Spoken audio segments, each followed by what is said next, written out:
Yan, so hi guys, good morning. It's 3:15 a.m. So super aga natin today kasi ang agenda natin for today is magte-trekking tayo sa Arayat. So I will try my best to capture videos yung trekking namin sa Arayat, yung itsura ng place. Let's go Arayat! Let's go Arayat! Energy! Ipapakita ko sa inyo kung ano yung mga dala ko sa pagte-trek namin sa Arayat. So unang-una, syempre, tubig. So pinapagdala kami ng 2 to 3 liters ng water. So I decided na magdala ako ng 2 liters ng bottled water. And then, yung isa ay yan, energy drink ba to? Ayan, pero yan. Bale, total of 3 liters din siya. Tapos, nagdala ko ng sandwich for lunch. Ginawa ko lang to dito sa bahay. So, ito ay ham, egg, then may mayo, tapos 3 patong ng tilapay. Nagdala ng candy, something sweet, tapos konting nuts. Ayan, chocolates na may nuts din. Kaya nagdala rin ako ng mosquito repellent. Ayan. Ito, headlamp ba yung tawag dito? Ayan, headlamp. Kasi magsa-start kami ng trek around 4:30 a.m. nata or 5 a.m. So medyo madilim pa nun, kaya kailangan din namin ito. Nga pala, pinapagdala rin kami ng salt. So kapag aakyat din kayo, huwag niyo kalimutan yung salt kasi para daw yun sa mga nag-ulikat, makakatulong daw siya. Ayan, so kailangan ko pang mag-drive going to dun sa jump-off point. Yung jump-off point is yung sa tree house dun sa... Ano ba rin? Basta, treehouse siya. Sa may foot ng Arayat yun, syempre. So, yun. Wish me luck! Good morning, guys. So, ayan. Hindi ko alam kung morning na kasi wala pang araw. Pero, andito na ako sa jump-off point. Ito yung treehouse with letter Z. Ayan, dito yung meet-up place din. Tapos, somewhere dito yung jump-off point. Inihintay ko na lang yung mga kasama ko. Habang nag-aantay nga ako dun sa spot kanina, may lumapit sa akin na naka-tricycle at nagpakilala sila bilang mga organizers ng mga umakyat dito sa Mount Arayat. Sinabi nila na pumunta pa ako dun sa may bandang dulo at doon na mag-park kasi doon naman magsisimula yung akyat. So guys, parang ito na yung paan ng bundok. Bundok na siya dead end na siya. Nakakatakot kasi parang tignan nyo, meron nakalagay. Babala, lugar na mapanganib sa pagguho. Sobrang dilim pa.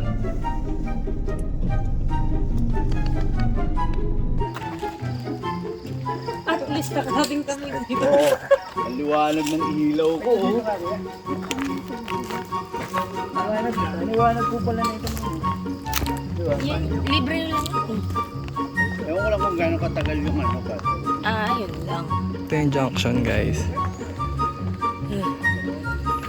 Bali dito tayo lalabas. Tapos dito tayo papasok. Tagal yan, sir. Gamitin.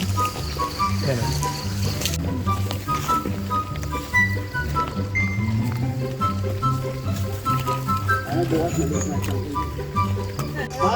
So, ayan yung aakitin natin, guys. Yan daw.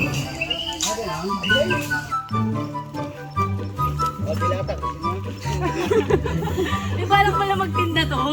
Kaya maraming... Mga baon. Ay, sige, okay na po. May mga baon. O, dilata! Marami yan, meron pang ano yan, tuna. Ito guys, yung medyo mabato na. Aakit daw dyan. Ay, hindi. Ito pala.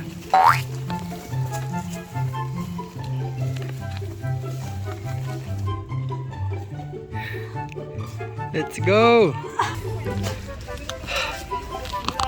Ay! Yun. Wala magtitinda pa naman sa taos. Wala. First view deck, guys. Ganda nga eh. Magkakita sa'yo eh. Wow! Oh! Yan. So ayan daw yung Pampanga River, guys. Ito yung first viewing point dito sa Arayat. Ang ganda, sulit. Forest Trail. Endurance tayo po ba? Meron ako nakita sa sa YouTube yung maraming lumayan. Dali may tapos ano yun? Grabe yung mga laki ng baging. Baging ba to? Or sanga? Pareho lang ba yun? Yan siya. Ito na yung tinatawag nilang parang segment na forest. Kaya covered naman, hindi mainit. Malawan, ang lakas ng hangin.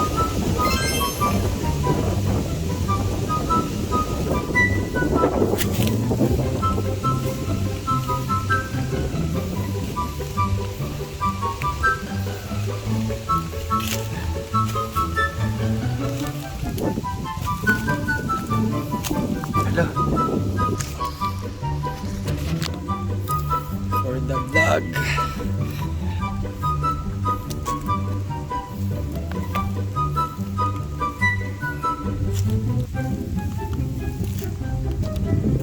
Hindi ko alam kung nasan yung mga kasama ko pero sundan lang natin itong trail.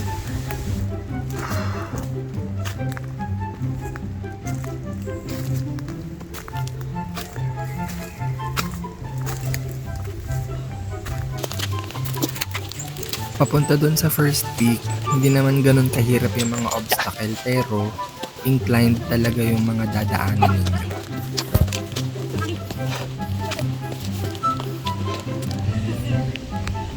Tapos 5,000 pesos. Baligtad naman. Itong balabulak. O paano, kung mas naging gaya na itatang-itang buwangan. Wala pa ito. Itatang ko na eh. Ito na nga yung first peak dito sa twin hike namin. Grabe, dito pa lang ang ganda na ng view. Kaya naman na-excite na kami na akyatin yung susunod pa naming peak na pupuntahan.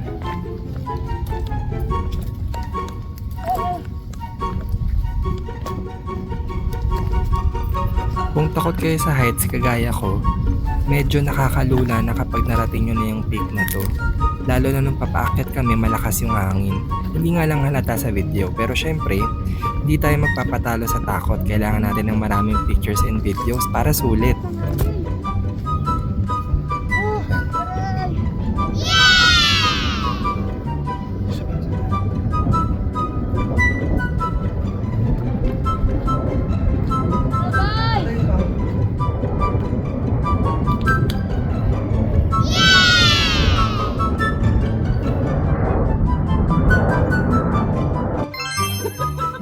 Uy, parang matapang talaga oh.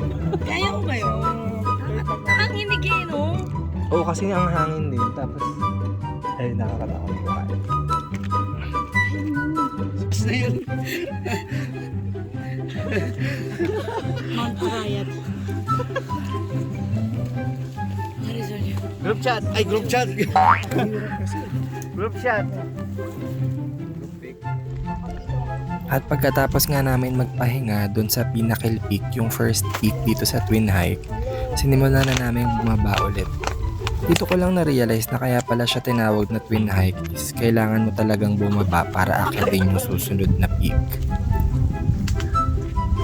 Okay na to kuya.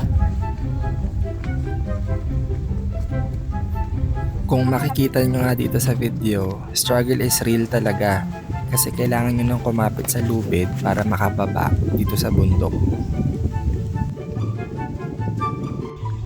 kang magmadali. Tandaan lang. Hala, ayan, sige, vlog pa more. Kahit na bangin na yung magkabilang gilid nitong dinadaanan namin. Dito naman nagsimula yung pag-akyat namin dun sa pangalawang peak na tinatawag nilang South Peak.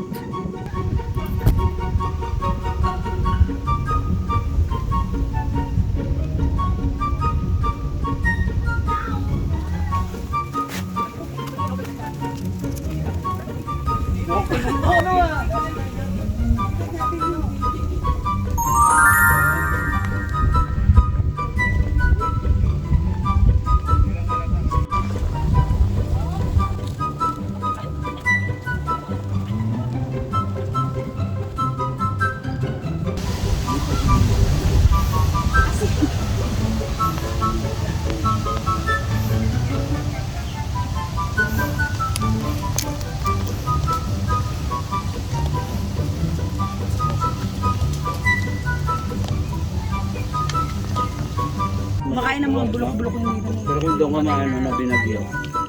Hirap na. May pa picture? Oo. Ang picture niyan, sir. Kasama doon. Okay, oo.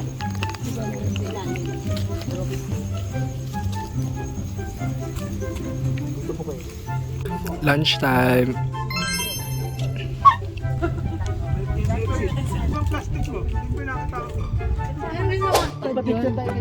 Ito talaga yung view na nawala lahat ng pagod namin sa pag-akyat.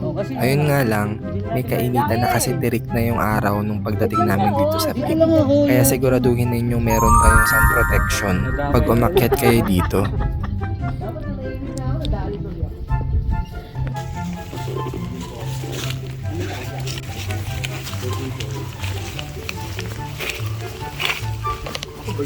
Paano siya, ma'am? Magubat. Pagkatapos namin kumain, magpahinga, magpicture at magvideo sa taas, nagsimula na rin kaming bumaba. At kung inaakala rin nyo kagaya namin na mas madali ang pagbaba, pare-pareho tayong mali.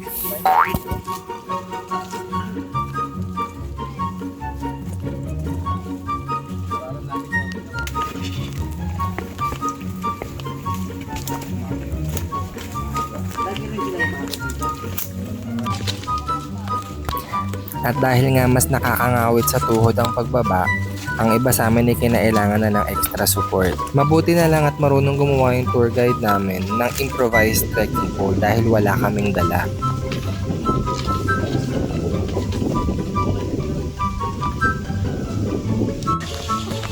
Mag-ingat nga pala kayo sa mga nakakumpul na dried leaves dahil pwede kayong madulas dito. Gamit yan. Oh.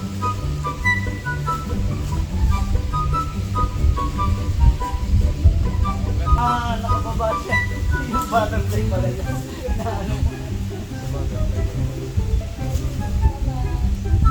Sabi niya. Ito yung area na to, maraming matinik. So kailangan careful din tayo. Ayan o.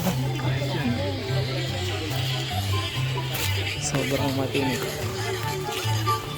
Mga sinukuan.